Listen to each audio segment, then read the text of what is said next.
భర్త మీద కేసు పెడితే ఫర్దర్గా ఉద్యోగం చేసుకునేటువంటి అవకాశం ఉంటుందా ఉండదా? ఉద్యోగం లాస్ అయ్యేటువంటి పరిస్థితి ఉంటుందా? నాకు కూడా స్టార్టింగ్లో చాలా కన్ఫ్యూజన్ అయ్యేది. కొంతమంది ఏమో లేదు పర్వాలేదు ఫ్యామిలీ కేసే కదా అని మేము కొలీగ్స్ అనుకునే వాళ్ళము. లేదు ఇంతకుముందు వరకు కేసులో ఏం ప్రాబ్లం లేదు, ఫ్యామిలీ కేసు కదా పెద్దగా పట్టించుకోవట్లేదు కంపెనీస్ అని అనేవాళ్ళు. సరే కదా అని అలా అనుకుంటే మా దగ్గరికి వచ్చే క్లయింట్స్ ద్వారా మాకు నాలెడ్జ్ పెరుగుతుంది జరిగింది. ఇందులో పర్టికులర్గా సెక్షన్స్, చట్టాలు, జాబ్స్కి వీటికి రిలేటెడ్గా ఉండదు.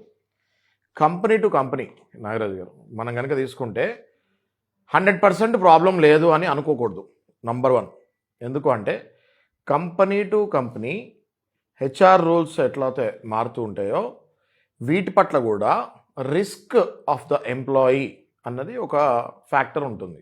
అంటే ఆ ఎంప్లాయర్ అంటే ఆ కంపెనీ ఈ వ్యక్తిని ఎక్కడికైనా అమెరికాకి పంపించాలనుకోండి, సాఫ్ట్వేర్లో ముఖ్యంగా ఏదైనా అమెరికాకి ట్రైనింగ్కి పంపించాలి, కానీ ఈయన మీద 498 డొమెస్టిక్ వైలెన్స్ ఇవన్నీ కేసులు ఉన్నాయనుకోండి, పోలీస్ వెరిఫికేషన్లో నెగిటివ్ వస్తుంది. ఫస్ట్ థింగ్ ఈజ్ పోలీస్ వెరిఫికేషన్లో నెగిటివ్ వచ్చేస్తుంది. నెంబర్ 2, ఇప్పుడు ఆ పోలీస్ వెరిఫికేషన్లో నెగిటివ్ వచ్చినప్పుడు ఈ ఎంప్లాయర్ ఎంతో డబ్బులు ఖర్చు పెట్టి ఈయనకి జాబ్కు సంవత్సరానికి 50 లక్షల ప్యాకేజ్, 30 లక్షల ప్యాకేజ్ తీసుకుంటే ఫ్యూచర్లో ఆన్ సైట్ కూడా పంపించాలనే కోరిక ఉంటుంది కదా.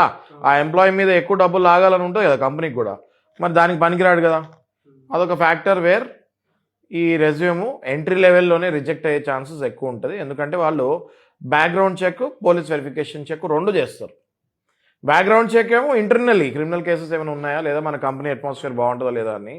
పోలీస్ వెరిఫికేషన్ చెక్ కూడా ఎందుకు చేస్తారంటే రేపు పొద్దున నేను యూఎస్కి పంపించాలనుకుంటున్నాను, దానికి అర్హుడా కాదా. 498Aలో పాస్పోర్ట్ సీజ్ చేస్తారు. ఎందుకు అంటే ఆ కంప్లైంట్ ఇచ్చేటప్పుడే అది కూడా చెప్పేది మేమే లాయర్లే.